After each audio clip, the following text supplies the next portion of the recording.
Good morning class. Topic हम लोग पढ़ेंगे जीएस। जैसा कि प्रैक्टिस सेट हम लोग पुलिस का हल कर रहे हैं, इसमें हम लोग पढ़ेंगे जीएस।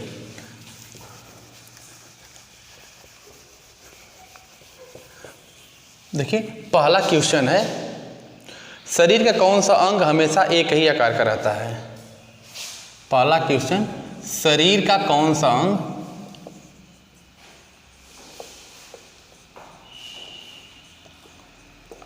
एक ही आकार का रहता है। तो इसका आंसर रहेगा आँख। मनुष्य के शरीर में आँख ऐसा अंग है जो जन्म से लेकर मृत्यु तक हमेशा एक ही आकार का रहता है, न बढ़ता न घटता है। दूसरा क्वेश्चन है, पृथ्वी पर कौन ऐसा प्राणी है जो ऑक्सीजन ग्रहण करता है और ऑक्सीजन ही छोड़ता है। पृथ्वी पर कौन ऐसा प्राणी है जो ऑक्सीजन ग्रहण करता है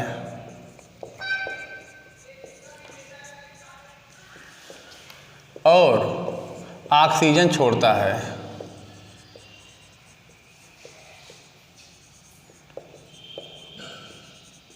तो आंसर रहेगा गाय। गाय एक ऐसी प्राणी है जो ऑक्सीजन ग्रहण भी करती है और ऑक्सीजन छोड़ती भी है। इसके पीछे एक व्यक्ति हैं जिनका नाम है मोहम्मद फैज। मोहम्मद फैज खान नाम है। इन्होंने गौ माता की संज्ञा दिया और बताया कि इनके पीठ पर सूर्य केतु नाम की नारी होती है।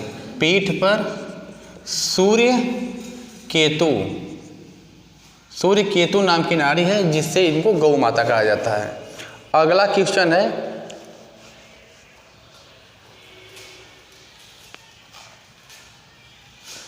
विश्व में सबसे पहले फोटो खींचने के लिए कितने समय तक कैमरे के सामने बैठना पड़ता था।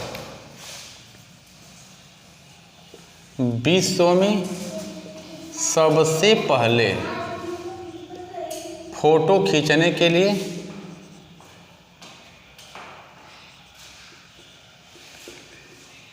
कैमरे के सामने कितना समय बैठना पड़ता था। तो इसका आंसर रहेगा 8। यानी सबसे पहले फ़ोटो खींचने के लिए कैमरे के सामने व्यक्ति को 8 घंटा बैठना पड़ता था। अगला क्वेश्चन है,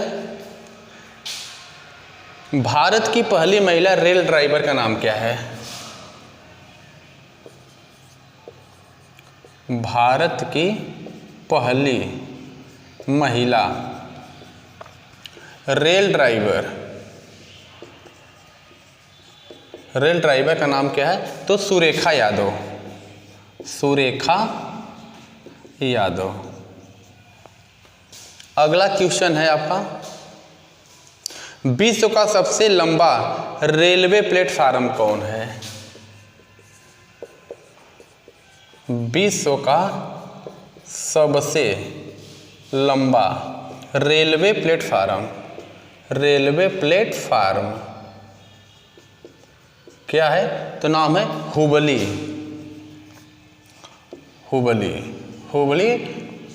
रेलवे प्लेटफार्म है, जो विश्व का सबसे लंबा प्लेटफार्म है। इसकी लंबाई 1507 मीटर है।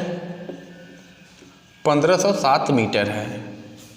अगला क्वेश्चन है, भारतीय रेल के कितने जोन हैं। भारतीय रेल के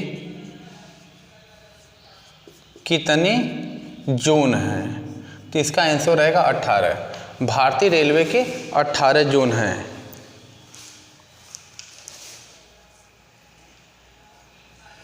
अब देखिए रेल से संबंधित कुछ महत्वपूर्ण पॉइंट है जो हम लोग यहीं पर देख ले रहे हैं। इसमें देखिए प्रथम भारतीय रेल मंत्री पूछा जाएगा। भारतीय रेल मंत्री तो जॉन मथाई। प्रथम भारतीय रेल मंत्री जॉन मथाई। अगला क्वेश्चन इसमें बन सकता है, कि भारतीय रेलवे का राष्ट्रीयकरण कब किया गया? तो भारतीय रेलवे का राष्ट्रीयकरण 1951 में किया गया। अगला क्वेश्चन इससे बन सकता है, रेलवे बोर्ड की स्थापना कब की गई? तो रेलवे बोर्ड की स्थापना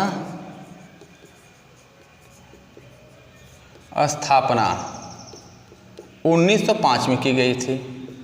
और रेलवे से क्वेश्चन बन सकता है, भारतीय रेल सेवा किसके समय शुरू हुई? अगर समय पूछे तो डलहौजी के समय। भारतीय रेल सेवा डलहौजी के समय शुरू की गई थी। और क्वेश्चन बन सकता है, प्रथम रेल कहाँ चलाई गई थी?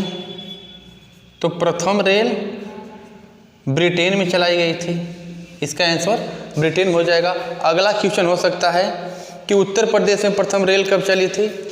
तो यूपी में प्रथम रेल, यूपी में प्रथम रेल आपकी चली थी 1859 में। 1859 में। अब ये भी पूछा जा सकता है कि कहाँ से कहाँ तक चली थी? तो इलाहाबाद से कानपुर। उत्तर प्रदेश में प्रथम रेल 1859 में इलाहाबाद यानी प्रयागराज कानपुर के बीच चली थी। यहीं पर भारत में पूछा जा सकता है प्रथम रेल, भारत में प्रथम रेल 1853 में मुंबई से ठाणे के बीच चली थी। मुंबई से ठाणे के बीच चली थी। नीचे की स्क्रीन कट रही है क्या? मुंबई से ठाणे के बीच चली थी। चलिए अब अगला क्वेश्चन है, राज्य सरकार का विधिक सलाहकार को क्या कहते हैं? राज्य सरकार के विधिक सलाहकार, राज्य सरकार के विधिक सलाहकार को क्या कहते हैं? तो इसको महाधिवक्ता कहा जाता है। महाधिवक्ता या एडवोकेट जनरल भी कह सकते हैं। एडवोकेट जनरल यानी राज्य सरकार की विधिक सलाहकार को क्या नाम दिया जाता है? तो महाधिवक्ता कह सकते हैं या एडवोकेट जनरल कह सकते हैं। इसमें आर्टिकल पूछी जा सकती है, तो आर्टिकल है 165। 165 में महाधिवक्ता या एडवोकेट जनरल का उल्लेख है। तो यह महाधिवक्ता जो है राज्यपाल को विधि के विषय में राय देने के लिए बनता है। और यही अगर देश के संबंध में पूछा जाए तो इसका नाम है महान्यायवादी। महान्यायवादी। इसको अटॉर्नी जनरल भी कहा जाता है। Attorney general. इसे प्रथम विधिक अधिकारी कहा जाता है। अधिकारी कहा जाता है। इसका उल्लेख आर्टिकल 76 में है। आर्टिकल 76 में है। तो इसको देखिए ध्यान से समझिए।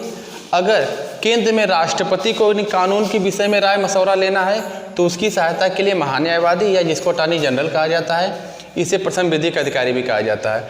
आर्टिकल 76 में उल्लेख है।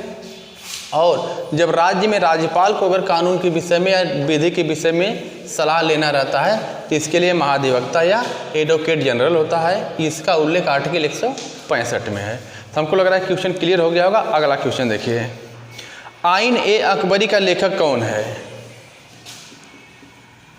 आइन ए अकबरी का लेखक कौन है? तो अबुल फजल। अबुल फजल।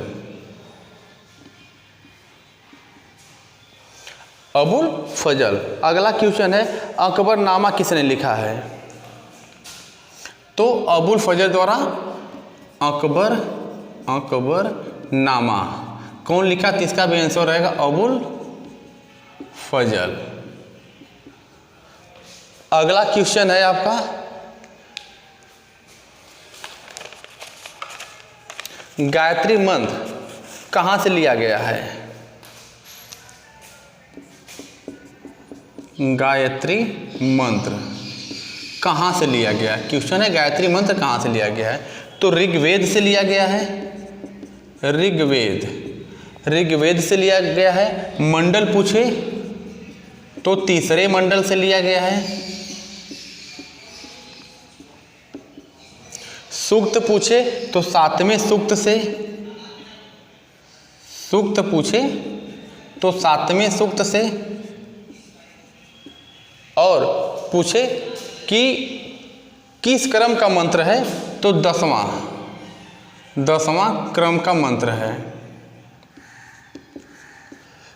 अच्छा, इसे पूछा जा सकता है कि गायत्री मंत्र किसके द्वारा लिखा गया है या गायत्री मंत्र के रचयिता कौन है? तो विश्वामित्र।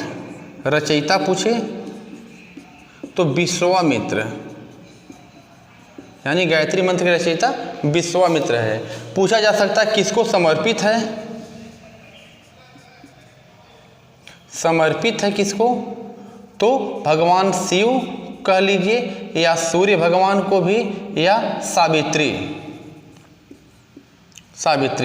भगवान शिव, सूर्य या सावित्री को यह समर्पित है। अब यह तो मंत्र है, इससे एक क्वेश्चन बन सकता है कि मंत्रों का राजा किसे कहा जाता है? मंत्रों का राजा किसे कहा गया है? तो नमस्कार मंत्र को मंत्रों का राजा कहा गया है। नमस्कार मंत्र को मंत्रों का राजा कहा गया है। मुनि रत्न कुमार इस बात को कहे हैं। मुनि रत्न कुमार द्वारा कहा गया है कि मंत्रों का राजा कौन है? तो नमस्कार मंत्र है। अगला क्वेश्चन,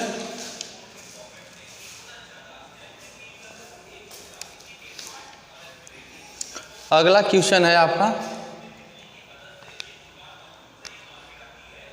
संविधान का कौन सा भाग कल्याणकारी राज्य को घोषित करता है? संविधान का कौन सा भाग कल्याणकारी राज्य को घोषित करता है? तो भाग 4 है। भाग 4 कल्याणकारी राज्य को घोषित करता है। इंगित क्वेश्चन पूछेगा भारतीय संविधान का कौन सा भाग कल्याणकारी राज्य को घोषित करता है या उल्लेख करता है? तो भाग 4 है। अच्छा, अब देखिए भाग 4 जो है इसको नीति निर्देशक तत्व भी कहा गया है। नीति निर्देशक तत्व कहा गया है। ये कहाँ से लिया गया? तो आयरलैंड से लिया गया। तो हमको लग रहा है इतनी बात समझ में आ रही होगी। इधर हम मिटा दे रहे हैं।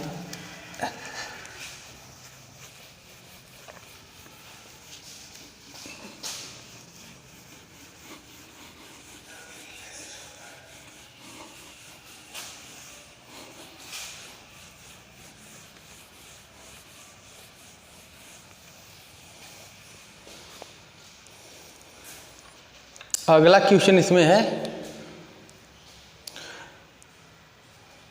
भारत के मध्य से गुजरने वाली अक्षांश रेखा का क्या नाम है? क्वेश्चन है, भारत के मध्य से गुजरने वाली अक्षांश रेखा का नाम पूछ रहा है। तो 23.5 अंश उत्तरी गोलार्ध में 23.5 अंश पर जो गुजरती है यह भारत के मध्य से गुजरती है। इसको कर्क रेखा कहा जाता है। कर्क रेखा।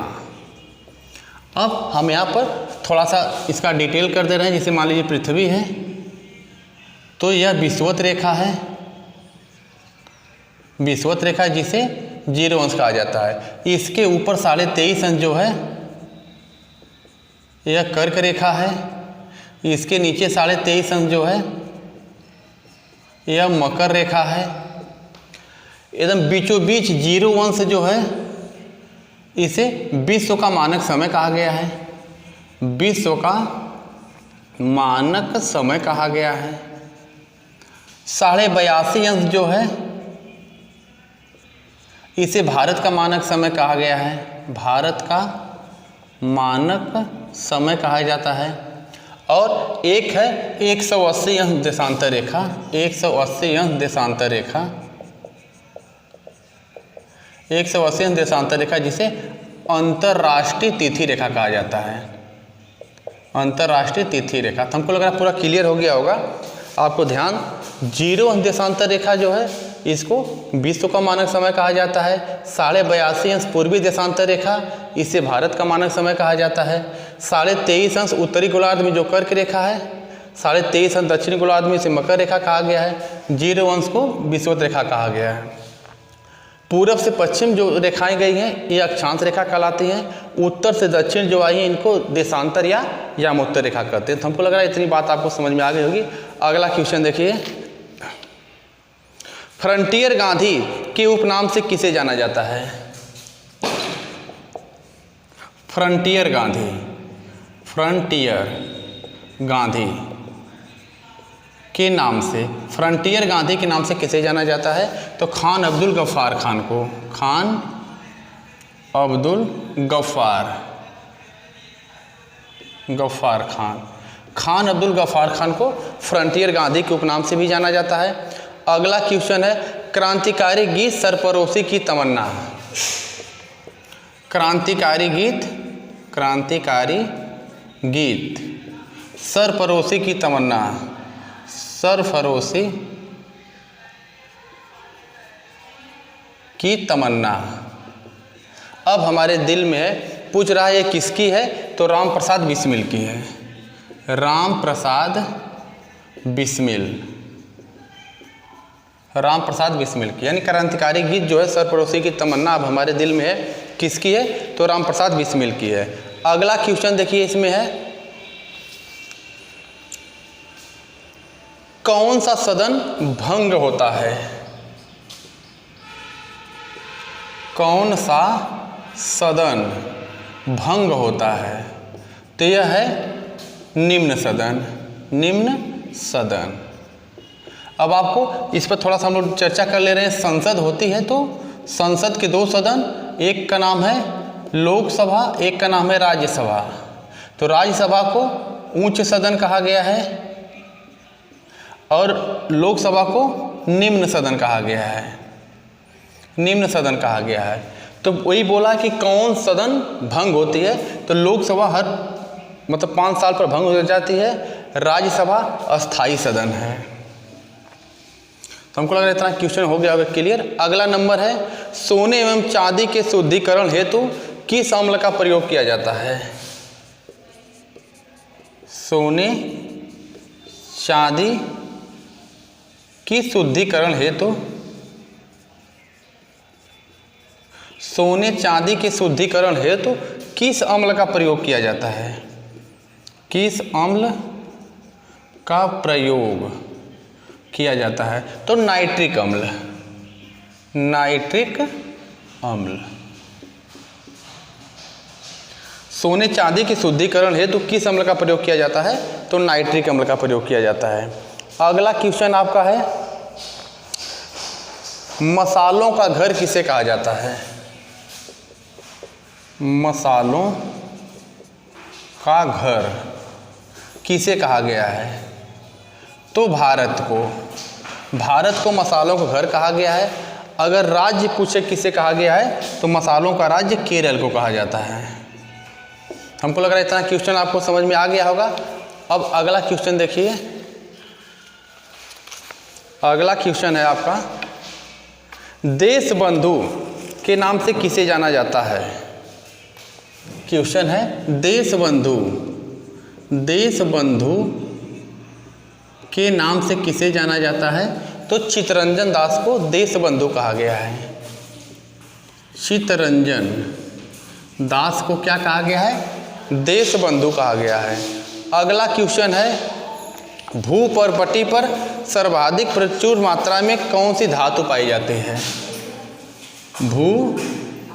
भूपर्पटी पर सर्वाधिक सर्वाधिक मात्रा में पूछ रहा है कौन सी धातु पाई जाती है। तो अगर धातु का नाम ले तो एल्युमिनियम, एल्यूमिनियम, एल्यूमिनियम। भूपर्पटी पर सर्वाधिक मात्रा में कौन धातु पाई जाती है? अगर धातु का नाम लेगा तो एल्युमिनियम सर्वाधिक मात्रा में पाई जाती है। अगला क्वेश्चन है, भारत में गोल्डन फाइबर कौन है? गोल्डन फाइबर, भारत में गोल्डन फाइबर कौन है? तो जूट। भारत में जूट को जो है गोल्डन फाइबर कहा जाता है। अगला क्वेश्चन है, ऑपरेशन फ्लड, ऑपरेशन फ्लड का संबंध किससे है? तो दुग्ध उत्पादन से है। यानी ऑपरेशन फ्लड जो है दूध के उत्पादन से है। अगला क्वेश्चन आपसे पूछा गया है, सिकंदर द्वारा पोरस की पराजय किस युद्ध में हुई थी? सिकंदर द्वारा पोरस, सिकंदर द्वारा पोरस की पराजय किस युद्ध में हुई थी? किस युद्ध में हुई थी? तो झेलम, झेलम के युद्ध में सिकंदर द्वारा पोरस को पराजित किया गया था। अगला क्वेश्चन है, किस पर्वतीय स्थल को सतपुरा की रानी कहा जाता है? किस पर्वतीय स्थल को सतपुरा की रानी कहा गया है? रानी कहा गया है तो पंचमढ़ी, पंचमढ़ी को सतपुरा की रानी कहा गया है। अगला क्वेश्चन है, मध्य प्रदेश का किस जिले में हीरे की खान है? यानी एमपी के किस जिले में, किस जिले में हीरे की खान है? तो पन्ना, पन्ना जिला में हीरे की खान है। अगला क्वेश्चन, नीचे किसकी दिखाई दे रही है?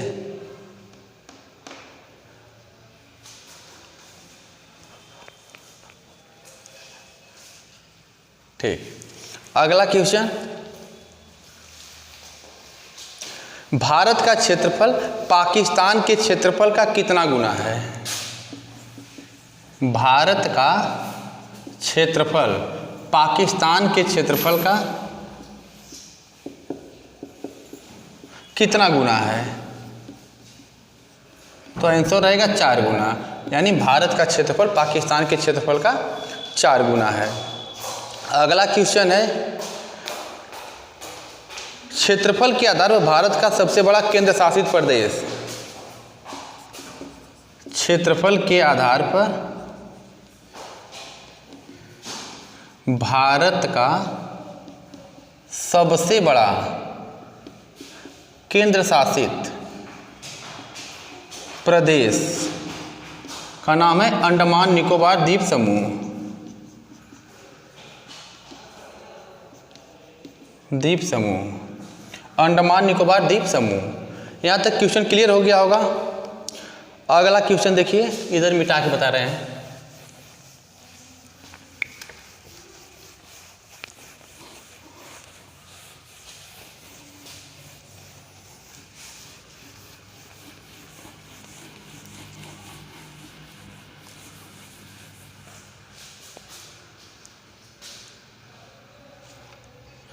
पेरियार टाइगर रिजर्व किस राज्य में है? पेरियार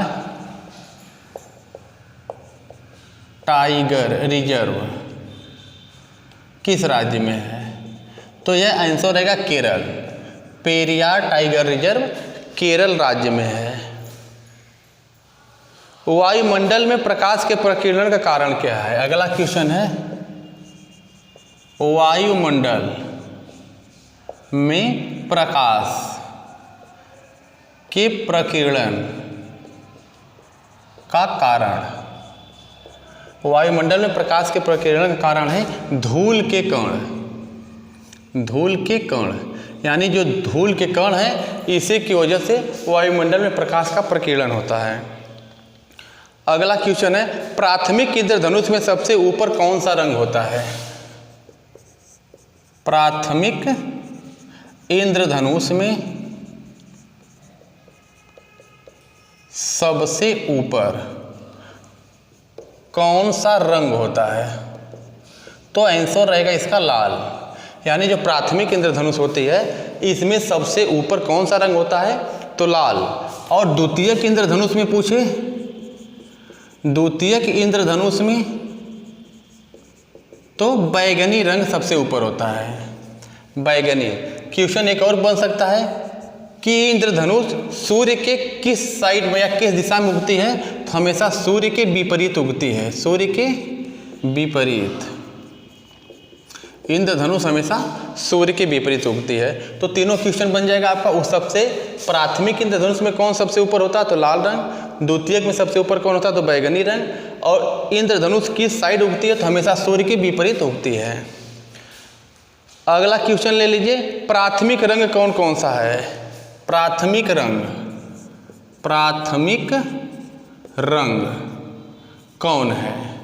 तो देखिए प्राथमिक रंग तीन होते हैं, नीला, हरा, लाल। नीला, हरा, लाल, यह तीन जो होते हैं प्राथमिक रंग होते हैं। अगला क्वेश्चन है, प्रकाश के वर्ण विक्षेपण की खोज किसने की? प्रकाश के वर्ण विक्षेपण की खोज किसने की? तो न्यूटन। प्रकाश के वर्ण विक्षेपण की खोज किसके द्वारा की गई है? तो न्यूटन द्वारा की गई है। अगला क्वेश्चन है, कार के आगे हेडलाइट में कौन सा दर्पण उपयोग किया जाता है? कार के आगे हेडलाइट में कौन सा दर्पण, कौन सा दर्पण प्रयोग किया जाता है? तो अवतल दर्पण, अवतल। यानी जो कार होती है उसके आगे जो हेडलाइट होती है उसमें अवतल दर्पण का प्रयोग किया जाता है। पीछे वाला साइड देखने के लिए, पीछे वाली साइड देखने के लिए उत्तल दर्पण का प्रयोग किया जाता है। तो कार की हेडलाइट में अवतल दर्पण और जो पीछे साइड में देखने के लिए ड्राइवर के बगल में लगा होता है इसमें उत्तल दर्पण होता है। ये दोनों क्वेश्चन क्लियर हो जाएगा। अगला क्वेश्चन,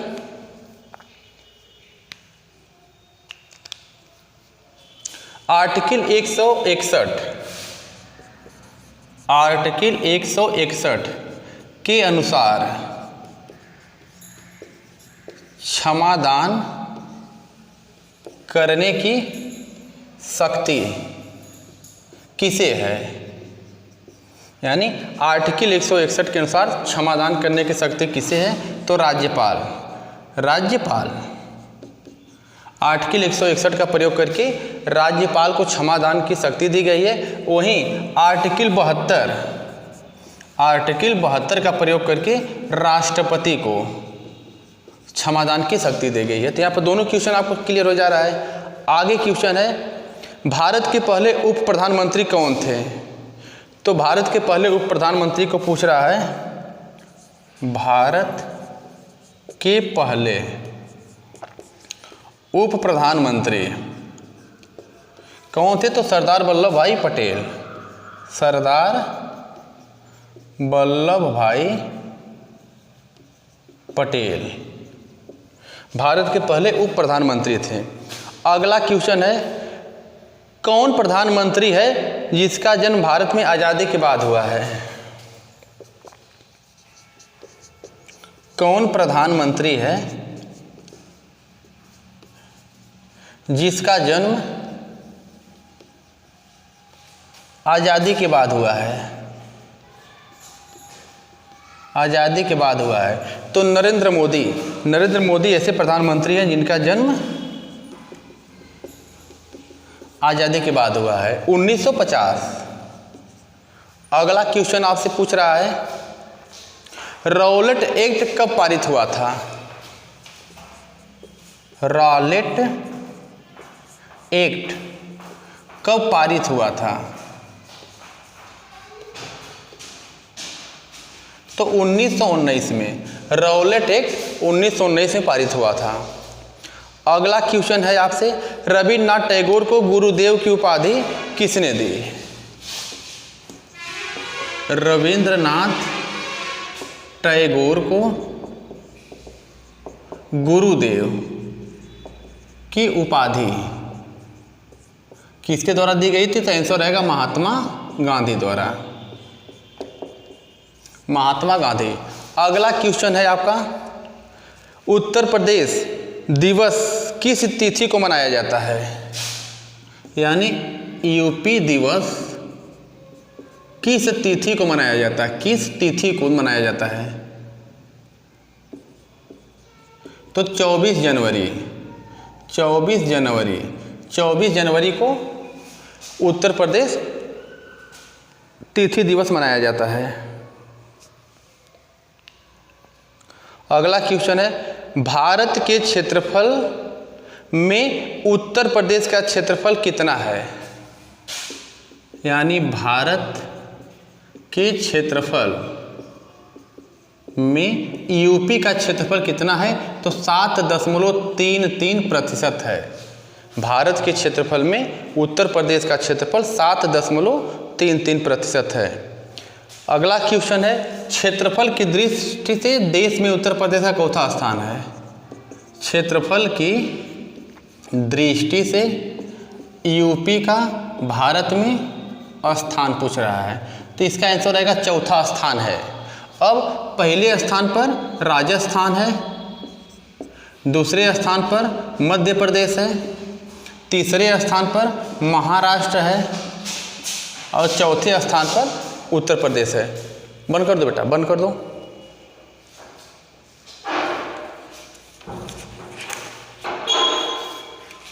तो हमको लग रहा है आज हम जीएस प्रैक्टिस सेट आपको करवाएं, आपको पसंद आएगी वीडियो। आगे मिलेंगे दूसरे वीडियो के साथ, तब तक के लिए धन्यवाद।